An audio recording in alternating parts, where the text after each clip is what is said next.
In the 16th century, the Ottoman Empire reached the climax of its power and influence under the long rule of Suleiman the Magnificent. Besides significant conquests such as Belgrade, Rhodes, and Baghdad, the beginning of the Habsburg-Ottoman rivalry marked this sumptuous era. The tension between the two dynasties first appeared after the decisive Turkish victory at the Battle of Mohacs in 1526. Ferdinand I of Austria contested the Ottoman puppet János Zápolyá's rule in Hungary. 3 years later, in 1529, Suleiman laid an unsuccessful siege to Ferdinand's capital, Vienna. Although in Suleiman's later years the Ottomans were the dominating side of this conflict, the odds started to take a different shape after the long Turkish War.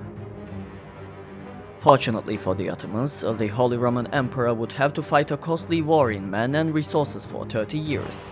But unfortunately for them, the rebellions, economic problems, the intrigues at the court, and many other factors would drain the Ottoman Turks' energy and would hinder them from utilizing these invaluable opportunities. Except for a few unfollowed sparks of regeneration, this unluckiness of the Ottomans would last until the year 1656, when Köprülü Mehmet Pasha was appointed as the Grand Vizier. Quite old, but equally eager, Mehmet Pasha would reform the authority of the corrupted bureaucrats and would prevail against the Venetian Republic. Following his death, his son Köprülü Ahmet Pasha was made Grand Vizier as a fulfillment of his father's testament. Controversially, the son was even more competent than his father. During his 15 years in the post, he led the Ottoman army to victory at the 20 years long-lasting siege of Crete, prevailed over the Habsburg Empire in the War of 1663 to 1604, and conquered the southern parts of the Polish-Lithuanian Commonwealth. All these successes would help Ahmet Pasha to earn the nickname Fazıl, meaning virtues in Turkish. Yet Fazıl Ahmet Pasha was still not satisfied to the utmost level. In fact, his final objective during the war against the Habsburg was nowhere but Vienna. However, although the Ottoman Empire was the dominant side during the conflict, the unexpectedly suffered defeat of St. Gotthard pushed the Grand Vizier to sign an immediate treaty to preserve his hitherto gains. In 1676, Köprülü Fazıl Ahmet Pasha passed away, and his brother-in-law Merzifonlu Kara Mustafa Pasha was assigned to fill his shoes. The two basically had similar aims in foreign politics, and as Kara Mustafa solved the issue with the Cossacks by launching a revolting campaign in the north, he turned his face to the mutual dream of him and his brother-in-law, the city of Vienna. Since the Treaty of Eisenstadt was still valid until 1684, and Sultan Mehmet IV did not want a new conflict on his western border, realizing the dream of conquering Vienna was by no means an easy challenge for Mustafa. So he would mobilize all his instruments to convince the Sultan to get the needed permission for a new, decisive campaign. The Grand Vizier knew the fact that a general dissatisfaction was ruling over the Ottoman army because of the last battle against the Habsburgs at St. Gotthard. So it was not a big deal for him to convince the leading staff in the army for a revenge campaign. Aware of Valide Turhan Sultan's effect on the Ottoman court, he persuaded the Sultan's mother by offering her to increase the amount of her fixed payment if the campaign succeeded. Not only his mother, but also his preacher and an influential scholar Vani Mehmed Efendi had also sided with Kara Mustafa and started to raise the Ottoman war support among the bureaucrats, army and public. While he was weaving all the reasons like a web to persuade the Sultan, Kara Mustafa was also holding a keen eye on the border to exploit any kind of advantages. Ruled by Leopold I, the Habsburg monarchy was going through a difficult process, trying to hold against the back-to-back wars with Louis XIV of France and still dealing with the depths of the 30 Years' War. Besides his famous adversary Louis and economic turmoil, the emperor also had a problem of religious separatism in the region of Upper Hungary. His nerves would reach its climax when the leader of the Protestant Hungarians, Emeric Thököly, would take an oath of loyalty to the Ottoman Sultan and get a guarantee of protection by Kara Mustafa Pasha. Although this maneuver itself was a violation of the Treaty of Eisenstadt, the Grand Vizier collected all the eligible reports from the western border, which indicated violations made by the Habsburg side. As the anxiety of the Holy Roman Emperor steadily increased, a firm and able diplomat, Albert de Caprara, was sent to Constantinople as an ambassador with extraordinary authority in December 1682. Unfortunately, Caprara's negotiations with Kara Mustafa Pasha left so much to be desired for peace. Here in the Grand Vizier's provocative proposal of ceding 70 provinces on the border, the Habsburg ambassador's answer to the Aga of Janissaries, who asked to leave Győr to the Ottomans to keep the peace, was simple. A fortress can only be conquered by the sword, not with a sentence made up here. On the last day of 1682, the Habsburg ambassador reported to his emperor that an agreement with the Ottomans on reasonable terms was simply unachievable, and advised him to start his preparations for the upcoming war. Emperor Leopold put the pen on the paper and brought missives to be dispatched to all over Europe except his enemy Louis XIV. By contrast, Kara Mustafa ordered the Ottoman governors to form up their forces and reach the city of Belgrade before April 1683. The first day of April would be an essential day for the following events. On this day, not only the Ottoman army led by Sultan Mehmed IV started its march from Edirne, but also an alliance was built between the Habsburg Empire and the Polish-Lithuanian Commonwealth. King Jan Sobieski III promised aid to Emperor Leopold in case the Turks attacked Vienna. Other than this alliance, many European states had already sent a large amount of money to fund the emperor's army. The Ottoman army followed the classical route of western campaigns, terminating in Belgrade and arriving there at the beginning of May. There, while the Sultan was satisfied by his personal staff with endless hunting parties, his Grand Vizier focused on the organization of the troops and welcomed the arriving reinforcements. Soon, the Sultan handed over the command to Kara Mustafa with the objective of conquering Győr and left the army. Following the Sultan's departure, Kara Mustafa arrived in Osijek, where the Ottoman army reached its maximum strength with more than 150,000 combatants. Here, the Grand Vizier heard about the alliance between Emperor Leopold and King Jan Sobieski. However, for the moment more importantly, he was told that the fort of Nowe Zamski was besieged by the imperial forces led by Karl von Lothringen. Originally the Prince of Lorraine, Karl advocated for the overtake of the initiative by being the one who strikes. Nevertheless, in addition to the unbreakable resilience of the fort garrison, Ibrahim Pasha of Budin's arrival forced the Duke to retreat. Following the repulse of this first attack, Kara Mustafa Pasha wrote a letter to the Habsburg War Minister General Hermann von Baden-Baden, emphasizing the might of the Ottomans and blaming the Habsburg side for the deterioration of the relationships, an official declaration of war.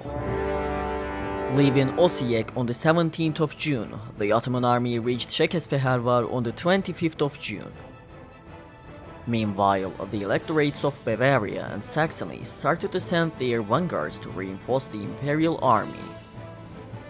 On the other hand, the Khan of Crimea, Murat Giray, joined the Ottoman army along with his Tatars. Assured that the army reached its maximum strength, the Grand Vizier held an assembly to consult about the campaign objectives. There, he revealed his intention of assailing Vienna rather than bothering with either Győr or Komarno. Our actual purpose was to conquer Győr and Komarno. If Allah helps us, that's achievable. However, we would be conquering a fort rather than a country. My intention is to march on Vienna. So, what do you think? Even though almost all his subordinates were against such an idea, the Grand Vizier dominated the discussion with his unquestionable authority and charisma. The mayor's strong opposition came from the Khan of Crimea, stating that all Europe would turn hostile towards the Ottomans if such a project was undertaken. Yet, the Grand Vizier berated Murat Giray harshly. Lacking the spirit of unity, the Ottoman army marched from Şekersefervar onto Vienna.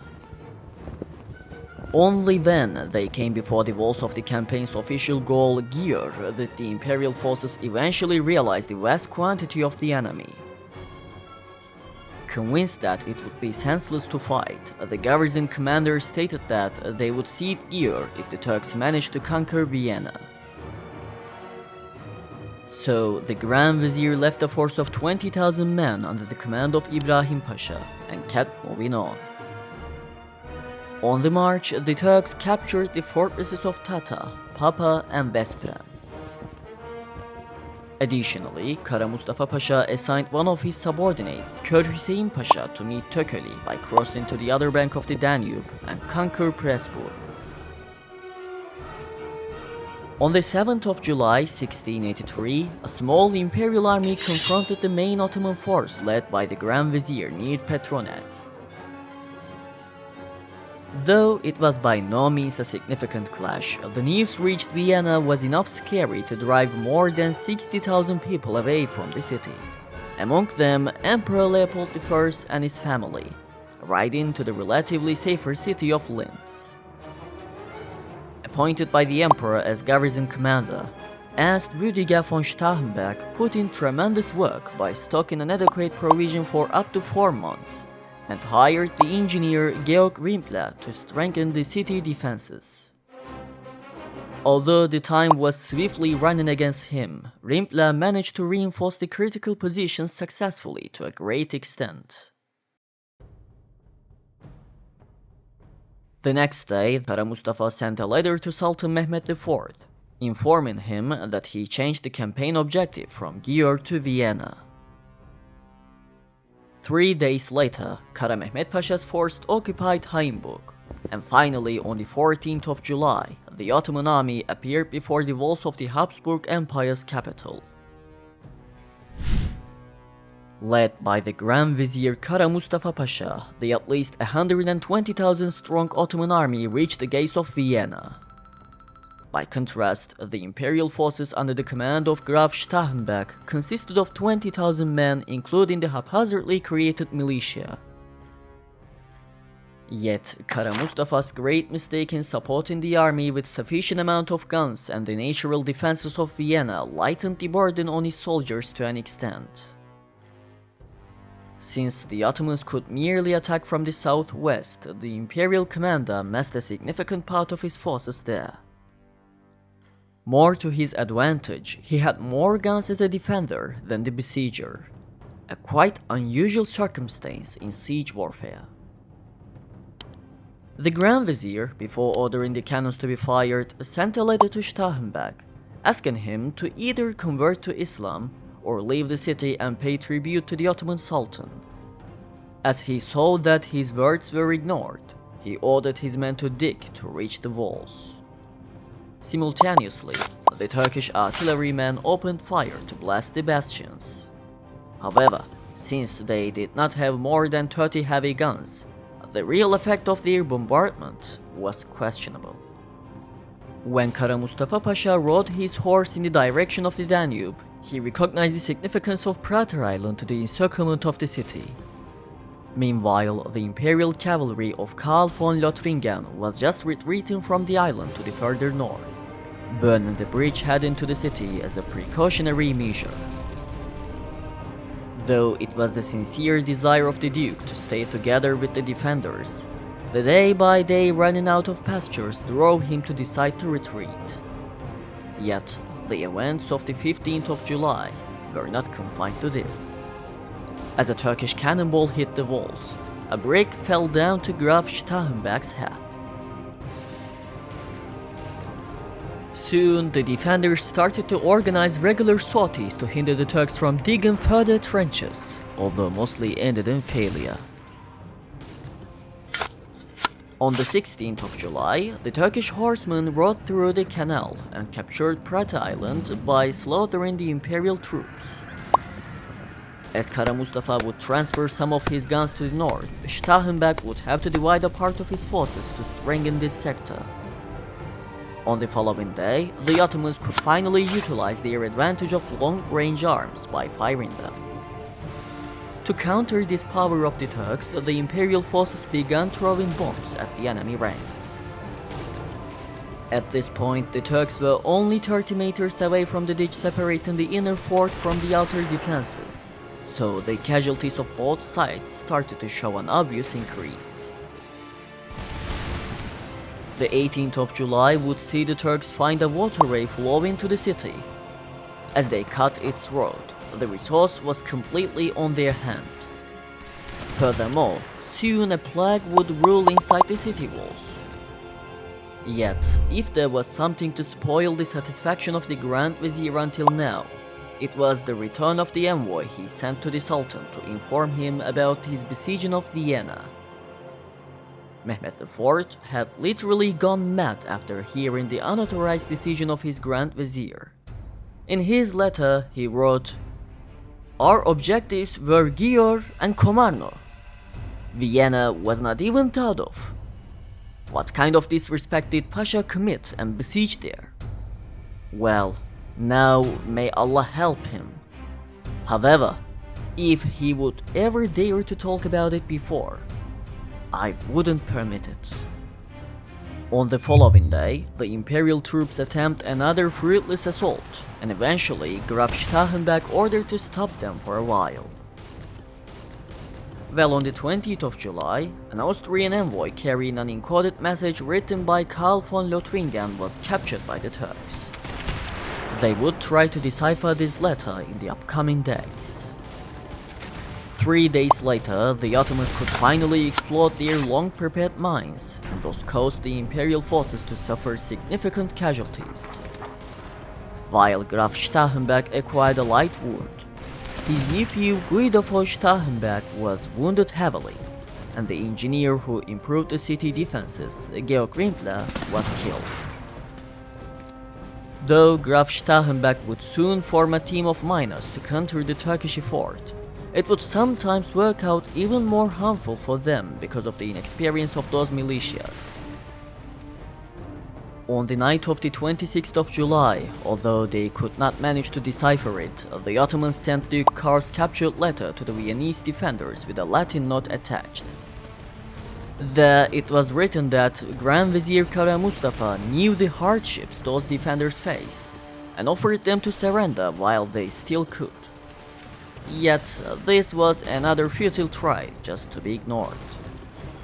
After a short span of time, the events would reveal the mysterious letter's content.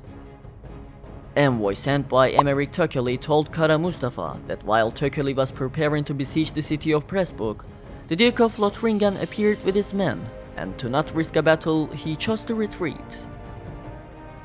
Yet, Kör Hüseyin Pasha did not follow his plan and suffered a defeat. Another letter that arrived at the Grand Vizier's tent on the same day told the story completely different.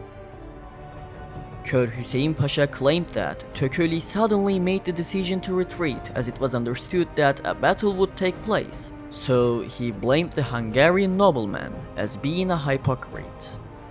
Even more, the Pasha also warned his master about the departure of a separate force of the Poles led by King Jan Sobieski III from Krakow. To respond to this threat, Kara Mustafa would send a force of 10,000 Tatar cavalrymen to the other bank of the river. As both sides were relentlessly fighting for 2 weeks, a couple of problems related to manpower started to appear by the first days of August. While the Viennese defenders had no other chance but conscripting the able men of the city population, Kara Mustafa ordered the Prince of Transylvania to join the army. The next week, the Ottomans would also start to feel a lack of provisions, but as the Grand Vizier was dedicated to seeing the fall of the city, they would continue the siege. The night of the 12th of August would host the bloodiest clashes of the siege up until now. Whilst the Turks applied pressure on the defenders by firing their weapons, they advanced their trenches rapidly, and on noon, exploded 2 mines to inflict heavy losses on the defenders. Before the end of the day, they could finally open a breach in the walls and reach the Burg bastion. However, the upcoming rain would prevent them from advancing further. Reading the secretly dispatched reports about the Turkish advance, Karl von Lothringen got nervous about the situation and sued King Jan Sobieski to move quicker. In the letter, he also stated that he could risk a battle under the ongoing circumstances without the promised Polish support if it did not arrive on time. On the 24th of August, the news of another defeat reached Kara Mustafa from the upper bank of the Danube. The Duke of Lothringen had inflicted a heavy setback on the Ottoman forces. Among the casualties, Hüseyin Pasha himself too. Once more, Emevik Tökeli and his Hungarian rebels did not take part in the battle and left their allies to be doomed. To reconsolidate his strength in this area, Kara Mustafa ordered one of his subordinates to gather forces and move there. Yet, the spread of the news about the Battle of Bisamberg would hit the Ottoman army's morale like a thunderstorm. The army would start to give signs of mutiny for the first time since the beginning of the siege. To hinder his men from fleeing the army, Kara Mustafa would soon launch a propaganda, by which he would claim that the winning side of the Battle of Bisamberg was the Ottomans, and Emperor Leopold was dead. On the 28th of August, the attackers exploded another mine under the Burg bastion and destroyed the position considerably. Yet, the rainy weather would once more hold them from keeping their attack. On the other side, the Viennese people were about to run out of their energy to stand out, and they began to fire flares to ask Duke Karl for immediate aid. On the 1st of September, Graf Stauffenberg finally got well to be able to observe the fight from his long infection from dysentery. So he ordered his men to start sorties immediately. But he was soon convinced that, unless the relief army arrived, it was an impossible task to drive the Turks away. Moreover, the Turks gained full control of the bastion on the following day. At the point where all the hopes of Stauffenberg, his men and the Viennese people were about to end, the news reached both sides that the relief army was near Vienna. This intelligence prompted the Grand Vizier to call Ibrahim Pasha of Budin immediately to Vienna. Hearing from a prisoner that Stauffenberg had now only about 5,000 men left, the Turkish commander increased the magnitude of his assaults by ordering to explode 2 more mines under Löbel bastion. However, they would come short to capture the position. The Grand Vizier would be left with no option but to organize his army in battle formation against the upcoming decisive bloodshed. The two armies finally confronted each other for a battle that would decide the fate of Europe. While the Allied commanders were surprised to see that not a single precaution was taken by Kara Mustafa to stop them on the road, the Grand Vizier had in fact made another fatal mistake by leaving the high ground of Vienna to his adversaries. He left his most elite forces of 20,000 men to proceed with the siege in the trenches, and had the rest of the army along with 62 guns against the relief forces. On the other hand, the Allies had about 65,000 men. The Allied left flank was made of the Imperial troops under the command of the Duke of Lothringen. The center was a mixture of the forces from various German principalities, and the right wing was constituted of King Jan Sobieski's Polish forces, whose large part of the men was still on the road to the battlefield. In addition to their geographical advantage, the Allies also had a superiority in guns, as they had more than 160 pieces. The slaughter began as the Ottoman right flank moved forward on Kalmbek at about 4 am. Although the Turks surprised their enemy with an unexpected attack, the Duke's installation of a battery of guns forced them to retreat between two streams. As his men went downhill to chase the retreating Turks, Karl ordered the entire army to advance. While the army advanced, King Jan met the Duke to evaluate the situation, and they started to observe the battle together. At about 8 am, as the Duke was convinced that his men were ready for an onslaught, he moved a part of his troops on Nusberg. Kara Mustafa Pasha swiftly reinforced the sector, and the Turks prevailed, until the fresh reinforcements of the Bavarians. About 1 hour later, the Ottoman soldiers between the streams of Waldbach and Schlaplergraben could not stand the steadily increasing pressure and started to retreat. Still, the Turkish resistance on Nusberg was stronger than expected, so Karl von Lothringen sent some of the Saxon battalions for support. The Ottomans soon launched a surprise cavalry assault on the right, causing great panic among the Allied troops. This pushed the Duke of Lothringen to also move his cavalry forward, and eventually the Imperial troops managed to break the enemy's resilience. The Ottomans withdrew to before the village of Nustov, and Karl ordered the army to reform to not allow any gaps among the ranks. Another stalemate on the right wing would be solved with the participation of the Imperial heavy cavalry, and the Imperials would push the Turks inside Nustov, and the Saxon troops advanced onto Heiligenstadt. Even though the Ottoman resistance at Nustov deserved to be appreciated, the intervention of the Bavarian cavalry of Prince Ludwig changed the odds decisively in their favor, and the Turks were forced to retreat. As the Ottoman right flank was about to break, the appearance of the Polish forces on his left prompted Kara Mustafa to move his men to confront the enemy. Supported by the guns and having an overwhelming numerical advantage in this sector, it was not a difficult task for the Poles and Saxons to repulse this attack. During the retreat of the Ottoman left flank, a small part of Tatar cavalry launched an assault on their Polish counterparts. Yet these men were not led by their leader Murat Giray. The Khan of Crimea had already left the field of battle as a punishment to the Grand Vizier, as Kara Mustafa previously reprimanded him. This desperate attack was doomed to fail from the beginning. At about 4 p.m., Duke Karl ordered his men to proceed with the assault in order to seal the deal. Concurrently, an Allied battery started to bombard the Ottoman center. The Ottoman right flank soon broke out and started to flee the battlefield. Karl sent a part of his men to the Ottoman center and moved the rest of his troops into the Ottoman trenches around the city. At about 5 p.m., it was clear that the Ottomans lost the battle, and Kara Mustafa Pasha was desperately crying at his headquarters. Realizing the Duke of Lothringen's men were arriving, the garrison commander Ernst Rüdiger von Stauffenberg ordered his men for a counterattack.